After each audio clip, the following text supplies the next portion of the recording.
సిద్ధంగా ఉన్నారు. సార్ నమస్తే సార్.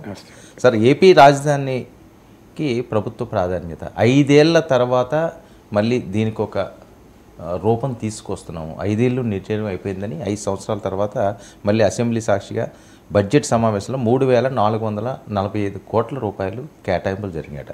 అమరావతి ఊపిరి పీల్చుకుంటూ పెద్ద ఎత్తున ప్రచారాలు. అమరావతికి ఊపిరి పీల్చుకుంటున్నది మాత్రం నిజం, దాంట్లో అనుమానం లేదు. ఎందుకంటే జగన్మోహన్ రెడ్డి పూర్తిగా దాన్ని నిర్వీర్యం చేశాడు. జగన్మోహన్ రెడ్డి చేసిన అతిపెద్ద తప్పుల్లో అమరావతి మొదటి తప్పుగా భావించాలి. జగన్మోహన్ రెడ్డి రాజకీయంగా పాలనాపరంగా చేసిన పెద్ద తప్పేంటి అంటే చంద్రబాబు నాయుడు దృష్టిలో పెట్టుకొని, చంద్రబాబు నాయుడు పట్ల తనకున్న భావనల్ని దృష్టిలో పెట్టుకొని పాలన చేశాడు. ఎప్పుడు కూడా పాలన ప్రజల్ని దృష్టిలో పెట్టుకొని చేయాలి. సో ప్రజలను అమరావతి విషయంలో ముఖ్యంగా మిగతా సంక్షేమ పథకాలు అవన్నీ ఒక అంశమైతే, జగన్మోహన్ రెడ్డి పాలన దృష్టి ప్రజల వైపు కాకుండా చంద్రబాబు నాయుడు పట్ల ఉన్న వ్యతిరేకత, కసి అదంతా కనిపించింది. లేకపోతే అమరావతి ఎందుకు, ఆయనే అసెంబ్లీలో అమరావతికి అనుకూలంగా మాట్లాడాడు. ఉన్న భూమి సరిపోదు, ఇంకెక్కువ కావాలన్నాడు. అమరావతికి అభ్యంతరం లేదన్నాడు. కానీ అధికారానికి రావటానికి ఎన్నికల ప్రచారంలో ఎక్కడా అమరావతిని మేము క్లోజ్ చేస్తాం, అమరావతి కాదు 3 రాజధానులు ఉంటే ఎక్కడా చెప్పలేదు. అకస్మాత్తుగా 3 రాజధానులు తీసుకొచ్చాడు. పోనీ 3 రాజధానులలో ఏదైనా ఒకటన్నా డెవలప్ అయిందా? అది డెవలప్ కాలేదు. విశాఖ రాజధాని అంటూ ఊరిస్తూ వచ్చారు. సంక్రాంతికి, దీపావళికి, దసరాకు అంటూ అక్కడి నుంచి నేనే వస్తాను. ఈవెన్ బెంగళూరులో ఇన్వెస్టర్ల మీటింగ్లో కూడా నేనే త్వరలో విశాఖకి షిఫ్ట్ అవుతున్నాను. ఇలా విశాఖ చుట్టూ కూడా స్పెక్యులేషన్లు, డేట్లు, ముహూర్తాలే తప్ప విశాఖకు పోయింది లేదు. సో అందువల్ల ఒక బిగ్ ఫియాస్కో. కానీ ప్రజల్ని దృష్టిలో పెట్టుకొని చేస్తుంటే ఈ సమస్య వచ్చేది కాదు. ఆయన దృష్టిలో అమరావతి చంద్రబాబు నాయుడు బ్రెయిన్ చైల్డ్. దీన్ని నేను ఎట్లా అంగీకరిస్తా? దానికోసం అనేక రకాల కథనాలు కూడా లేదు. ఇది కమల రాజధాని అని, పేదలకు రాజధానిలో చోటు ఉండదా అని.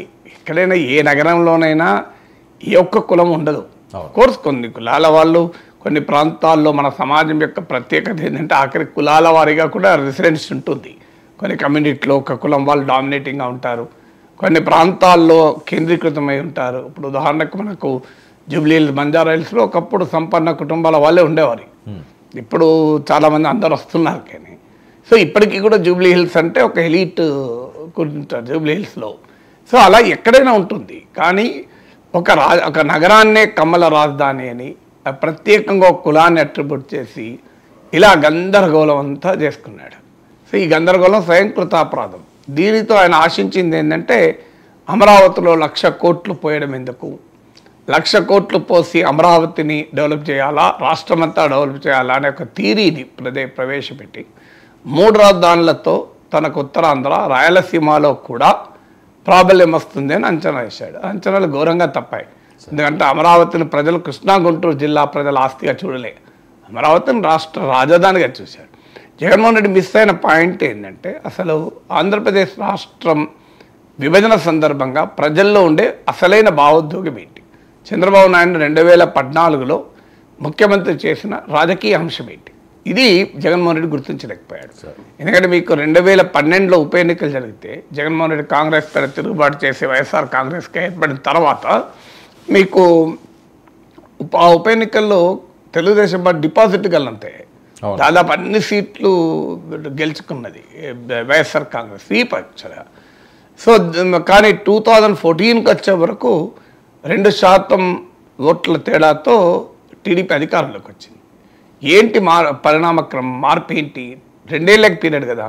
2012లో ఉప ఎన్నికల్లోమో వైఎస్ఆర్ కాంగ్రెస్ స్వీపు, తెలుగుదేశం పార్టీ డిపాజిట్లు గల్లంతు. 2 ఏళ్లలో చంద్రబాబు నాయుడు 2% ఓట్ల తేడాతో ముఖ్యమంత్రిగా గెలవడం. దీనికి కారణం ఏంటి అంటే రాష్ట్ర విభజన. రాష్ట్ర విభజనకు ప్రధానంగా ప్రజలు వ్యతిరేకించింది. ఇదే ప్రాంతంలో గతంలో ప్రత్యేక ఆంధ్ర రాష్ట్రం కొరకు పోరాటాలు జరిగినాయి. ప్రత్యేక ఆంధ్ర రాష్ట్రం కొరకు పోరాటం జరిగిన గడ్డపైన సమైక్య ఆంధ్ర కొరకు ఆరాటం ఎందుకు కనిపించింది? కారణం హైదరాబాద్ మహానగరం ఈ 58 ఏళ్ల సమైక్య రాష్ట్రంలో రాజధానిగా ఈ హైదరాబాద్ నగరంతో సామాజిక, ఆర్థిక, రాజకీయ, భావోద్వేగ సంబంధాలు అన్ని ప్రాంతాల ప్రజలకు ఏర్పడ్డాయి. అందువల్ల దాన్ని కోల్పోలేకపోయారు, బాధపడ్డారు. అయ్యో, ఇంత మహానగరం, ఉమ్మడి రాష్ట్రంలో ప్రజలందరూ కలిసి నిర్మించుకున్న నగరం మాకు లేకుండా పోతుందన్న ఆవేదన సీమాంధ్ర ప్రజల్లో కట్టలు తెచ్చుకున్నది.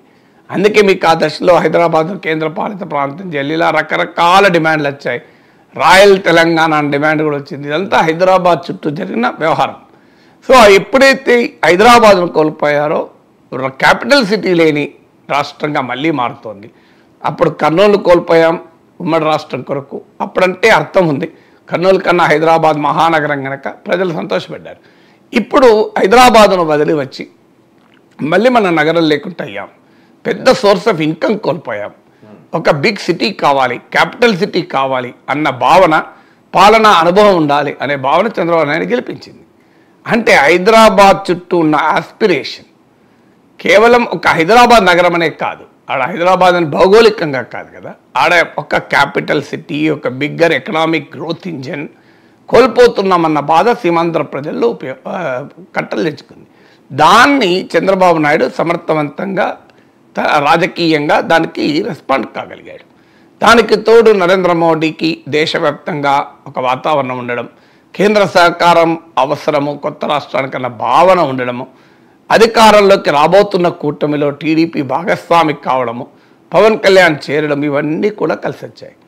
ఇవన్నీ కలిసి వచ్చిన అసలు ఫ్యాక్టరీ ఏంటి? మళ్ళీ హైదరాబాద్ నగరం, దానికో ప్రత్యామ్నాయం. అందుకే మీరు గమనించినప్పుడు ఎన్డీఏ ప్రచారంలో కూడా ఢిల్లీ అసూయపడే రాజధాని, హైదరాబాదును తలదన్నే రాజధాని నిర్మిస్తాం అనే నినాదంతో అధికారంలోకి వచ్చారు.